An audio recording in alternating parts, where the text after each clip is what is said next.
Bismillahirrahmanirrahim. Assalamualaikum warahmatullahi wabarakatuh. Alhamdulillah, alhamdulillahirabbil alamin. Allahumma sholli ala Muhammad wa ala ali Muhammad. Puji dan syukur kehadirat Allah Subhanahu wa taala yang alhamdulillah pada kesempatan kali ini kita bisa terus belajar, bisa terus menimba ilmu. Semoga senantiasa kita menjadi hambanya yang penuh dengan kesyukuran, penuh dengan kesempatan untuk terus belajar. Bapak dan Ibu guru yang dirahmati Allah Subhanahu wa taala, tidak lupa juga kita aturkan salawat serta salam kepada junjungan kita Nabi besar Muhammad sallallahu alaihi wasallam. Allahumma sholli ala Muhammad wa ala ali Muhammad. Bapak dan Ibu guru yang dirahmati Allah Subhanahu wa taala, alhamdulillah pada kesempatan kali ini kita bisa berjumpa lagi di audio Rahasia Guru Dahsyat. Semoga Bapak dan Ibu guru dalam keadaan yang sehat. Semoga Bapak dan Ibu guru senantiasa diridhoi Allah Subhanahu wa taala. Senantiasa kita menjadi guru yang selalu dinantikan, senantiasa kita menjadi guru yang dicintai oleh para murid kita.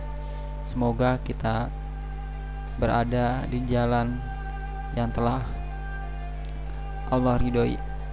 Bapak dan Ibu guru yang dirahmati Allah Subhanahu wa taala, pada kesempatan kali ini kita akan melanjutkan di Rahasia Guru Dahsyat, yaitu materi kiat belajar menyenangkan, atau dengan kata lain bagaimana agar siswa kita lebih senang untuk belajar.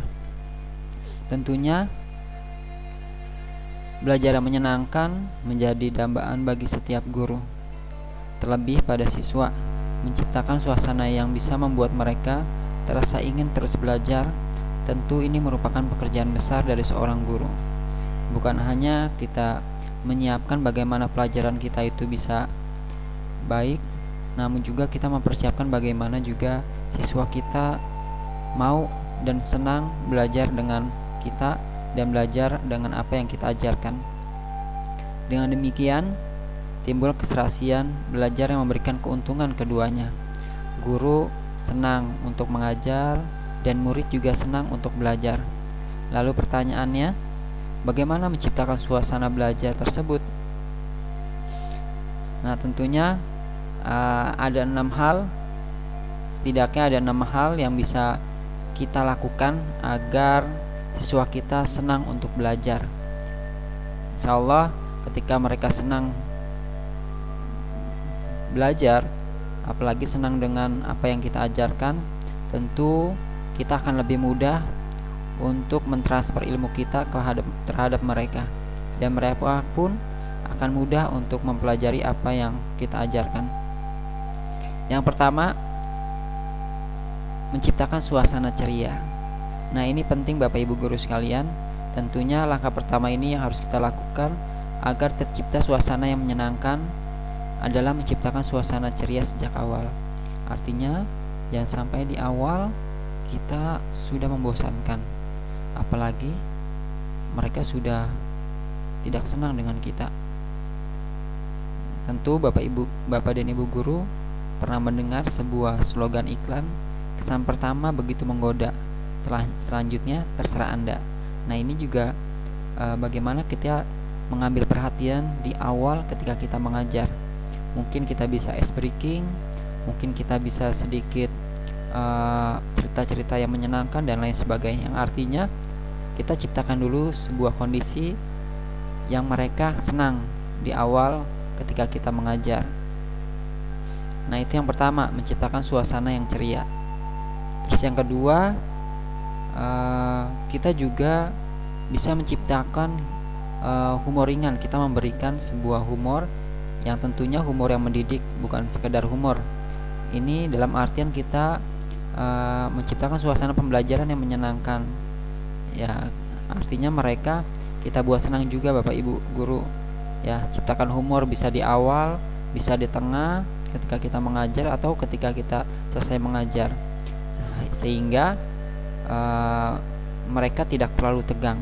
Mungkin kita pernah mendengar dengan istilah sersan serius tapi santai. Ini juga penting Bapak Ibu guru, ketika mereka belajar, mereka tidak dalam suasana yang tegang.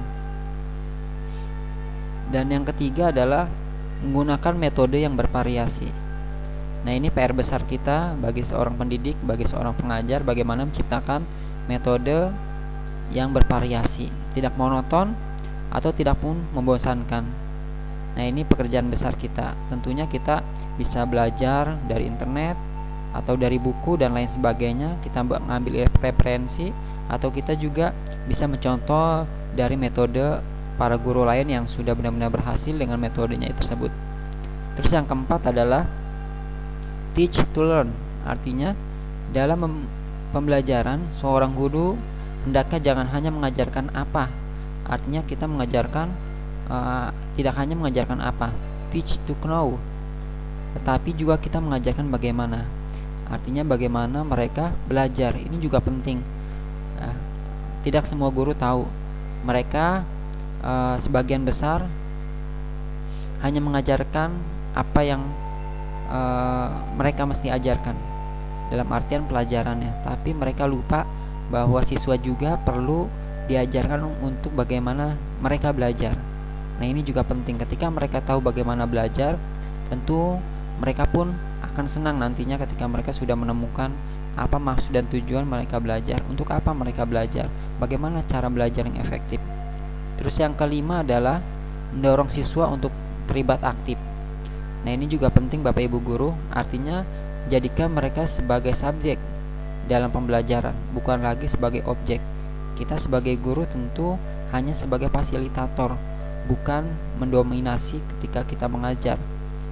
Ajak mereka untuk terlibat, ajak mereka untuk berperan dalam belajar. Yang keenam, yang terakhir adalah bagaimana mengakhiri pembelajaran dengan kalimat-kalimat positif, kalimat yang bermotivasi ataupun kalimat yang menginspirasi. Nah, mungkin ketika kita selesai mengajar, kita juga bisa memberikan sebuah kisah mereka yang telah berhasil sukses, mereka yang sudah mereka yang sukses di bidangnya, kita ceritakan. Itu juga akan memotivasi mereka ketika mereka belajar. Insya Allah mereka akan senang dengan kita dengan keenam hal ini. Saya ulang kembali.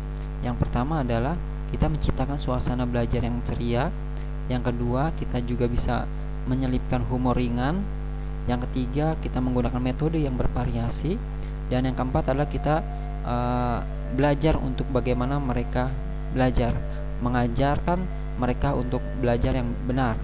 Terus yang kelima adalah mendorong mereka untuk aktif dalam belajar. Dan yang keenam, mengakhiri pembelajaran dengan kalimat-kalimat yang positif, yang memotivasi ataupun yang inspirasi. Baik Bapak Ibu guru sekalian, mudah-mudahan dengan keenam langkah ini siswa kita akan senang belajar, senang membaca buku, dan tentunya akan berefek pada nilai dari apa yang kita ajarkan. Insyaallah mudah-mudahan tentunya kita tidak hanya mengejar nilai, tapi juga bagaimana menciptakan mereka menjadi seorang pembelajar. Itu yang kita harapkan. Ketika mereka menjadi seorang pembelajar, apapun siapapun gurunya, mereka akan terus belajar. Insyaallah mudah-mudahan bermanfaat. Ketemu lagi bersama saya Riswanto di audio Rahasia Guru Doset yang lain. Mudah-mudahan kita senantiasa menjadi guru yang terus belajar, yang terus meningkatkan kualitas diri kita. Terima kasih. Saya akhiri. Assalamualaikum warahmatullahi wabarakatuh.